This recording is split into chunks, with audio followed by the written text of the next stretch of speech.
اللہ اللہ اللہ۔ حضرت امام غزالی رحمۃ اللہ علیہ نے 3 باتیں بڑی عجیب و غریب فرمائی ہیں آخرت کی تیاری سے متعلق، اور آخرت کی تیاری کیا بلکہ دنیا میں رہتے ہوئے زندگی گزارنے کی بہترین تیاری۔ ایک بات تو حضرت یہ فرما رہے ہیں کہ روزانہ ایک کام یہ کیا کریں کہ معاہدہ کریں اللہ سے، معاہدہ صبح ہوئی اور معاہدہ کریں۔ کیا معاہدہ کریں؟ پیارے اللہ آپ کا شکر ہے کہ آپ نے مجھے ایک نئی صبح عطا فرمائی، نئی صبح، زندگی کی نئی صبح عطا فرمائی، نیا دن عطا فرمایا، نئی روشنی، نیا سورج عطا فرمایا۔ میرے پیارے رب، میں ارادہ کرتا ہوں، میں آپ سے معاہدہ کرتا ہوں، میں آپ سے معاہدہ کرتا ہوں پیارے اللہ، آج دن کی روشنی میں، آج سورج کی روشنی میں میں آپ کی کوئی نافرمانی نہیں کروں گا، میں آپ کی کوئی نافرمانی نہیں کروں گا، سچ بولوں گا، پورا تولوں گا، کام پورا پورا کروں گا، امانت داری کا خیال رکھوں گا، جھوٹ نہیں بولوں گا۔ غرض یہ کہ جو بھی آدمی جو کام کرتا ہے اس کام میں جتنی نافرمانی ہو سکتی ہے ان کا تصور کر کے اللہ تعالیٰ سے نیکیاں مانگیں۔ تو یہ روزانہ صبح میں اٹھ کر اللہ تعالیٰ کی ذات سے ایک معاہدہ کر لیں، عورتیں بھی کر لیں، مرد بھی کر لیں، چھوٹے بھی کریں، بڑے بھی کریں، عامی بھی کریں، خاص بھی کریں، ہر ایک آدمی اللہ کی ذات سے ایک معاہدہ کر لے، میرے پیارے اللہ زندگی کا گزرا ہوا حصہ غفلتوں میں گزر گیا، اللہ جی آج آپ نے ایک مجھے نئی صبح عطا فرمائی ہے، نئی زندگی کا نیا دن عطا فرمایا، اللہ میں معاہدہ کرتا ہوں، عہد کرتا ہوں آج کے دن میں آپ کی نافرمانی نہیں کروں گا۔ اور اس کے ساتھ ساتھ اللہ سے یہ دعا بھی کرے کہ پیارے اللہ یہ میں عہد کر تو رہا ہوں لیکن آپ اس عہد پر مجھے پورا اترنے کی توفیق بھی عطا فرمائی ہے، اس لیے کہ اگر آپ کی توفیق شامل حال نہ ہوئی تو میں اس وعدے کو پورا نہیں کر سکتا۔ سبحان اللہ العظیم۔ تو ایک کام تو یہ کریں کہ اللہ سے روزانہ معاہدہ کر لیں۔ پھر معاہدے کے بعد جب بھی کوئی کام کریں تو اس وقت ایک کام اور کریں، مراقبہ۔ مراقبے کا معنی ہے اصل میں اپنی توجہ کو مبذول کرنا، یعنی جو کام بھی آپ کر رہے ہیں اس میں اپنی توجہ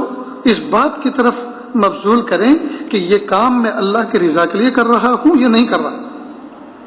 کہیں میں غفلت میں تو نہیں ہوں، ذات حق سے میں وابستہ ہوں کہ نہیں ہوں۔ اس سوچنے کو، اس توجہ کو مراقبہ کہتے ہیں۔ تو معاہدے کے بعد اب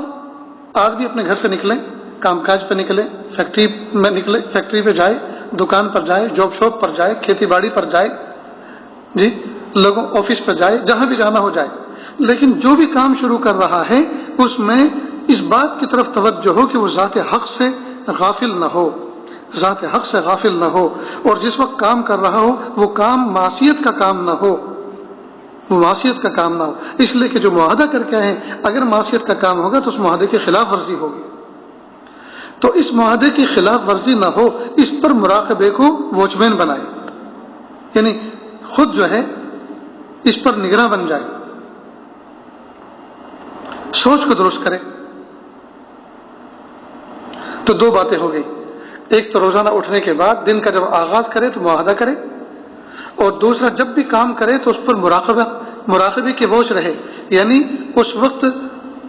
دانستہ نادانستہ کوئی کام ایسا نہ کرے جس سے اللہ ناراض ہو جائے،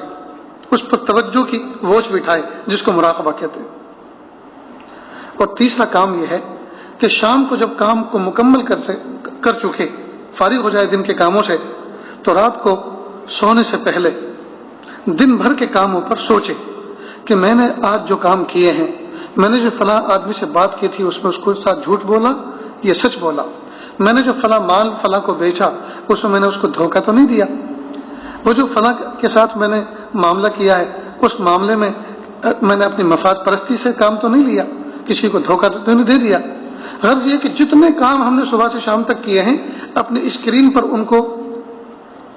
کو اسکرین پر سامنے لائے اور ایک ایک کو ڈیٹیکٹ کرے کہ میں نے صبح سے لے کے شام تک جو کام کیے تھے ان میں نے اللہ تعالیٰ کے ضابطے اور بنائے ہوئے قانون کی خلاف ورزی تو نہیں کی، میں نے شریعت کے قانون کو تو نہیں توڑا اس میں۔ اگر نفس یہ کہے کہ نہیں اور دل اس پر گواہی دے دے کہ نہیں الحمدللہ اللہ تعالیٰ کے بتائے ہوئے ضابطے اور قاعدے کے مطابق آپ نے وہ کام انجام دیے ہیں تو اس پر اللہ کا شکر ادا کریں، اس پر اللہ کا شکر ادا کریں۔ اور اگر کوئی بات ایسی ڈیٹیکٹ ہو جاتی ہے کہ نہیں یہ بات اس میں جھوٹ شامل تھا، اس میں دھوکہ شامل تھا، اس میں مفاد پرستی شامل تھی، اس میں غیبت شامل تھی،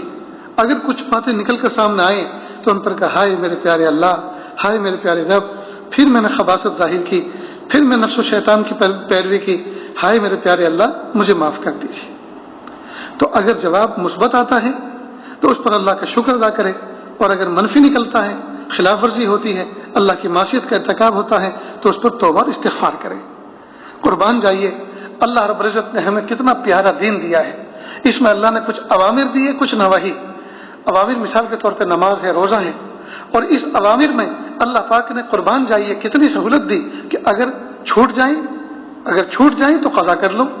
اور جو نواہی ہیں جن سے روکا گیا کہ ان کاموں کو مت کرو، اگر ان کا ارتکاب کر لیا تو اب کیا کریں؟ اب تو ہلاکت یقینی ہوتی، لیکن قربان جائیے اللہ پاک نے فرمایا اگر منہی عنہ چیز کا ارتکاب کر لیا ہے تو توبہ کر لو۔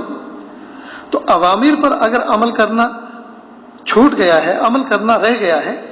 تو اس کی قضا کر لو، اور نواہی پر عمل اگر ہو گیا ہے، جو نہیں کرنا تھا جب ہو گیا ہے تو اس پر اللہ سے توبہ کر لو۔ قربان جائیے اللہ پاک نے ہمارے لیے کتنی آسانیاں مقرر فرمائی ہیں۔ اتنے کریم رب ہمیں ملے ہیں، اتنے پیارے رب ہمیں ملے ہیں، پھر بھی ہم دنیا کو کیش نہ کریں، پھر بھی اس دنیا کو آخرت کے لیے ہم تیاری کی جگہ نہ بنائیں، تو دوستو کمی ہماری ہے، کوتاہی ہماری ہے۔ صبح سے لے کر شام تک اور شام سے لے کر صبح تک ہائے دنیا، ہائے دنیا، ہائے پیٹ، جی بس مفاد پرستی رہ گئی ہے، ذات پرستی رہ گئی ہے، خانہ پرستی رہ گئی ہے، جی ساری کی ساری چیزیں ہم اپنی ذات کے اوپر خرچ کر رہے ہیں، ذات کے لیے سب کچھ کر رہے ہیں۔ گھر بنا لیں، کسی طرح سے گھر بنا لیں، کسی سے اچھی گاڑیاں خرید لیں، کسی طرح سے جو ہم کاروبار کو بڑھا لیں، بس صبح سے شام تک، شام سے صبح تک بس اپنی ذات اور اس دنیا میں ترقی، بس یہی سوچ رہے گی، اس کے علاوہ کچھ ہے ہی نہیں۔ تو ضرورت ہے اس بات کی ہم دنیا میں رہتے ہوئے آخرت کی فکر کریں، دنیا میں رہیں ضرور۔